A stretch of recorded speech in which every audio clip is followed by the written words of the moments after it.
Hello friends, welcome to WordPress Guru YouTube channel. In this video, I will explain how to enable the automatic update for all the WordPress plugins. So it's just a simple thing.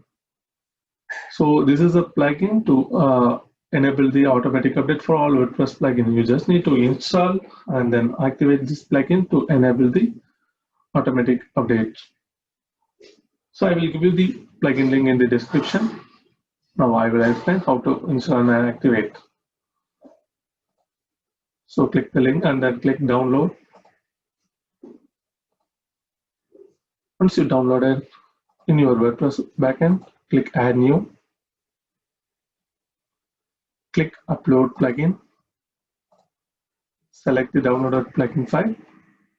Then click install now. And then activate it. So that's enough. So the automatic update will be enabled right now.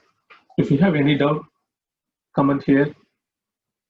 And I will explain you in more detail. Thank you. Thank you so much.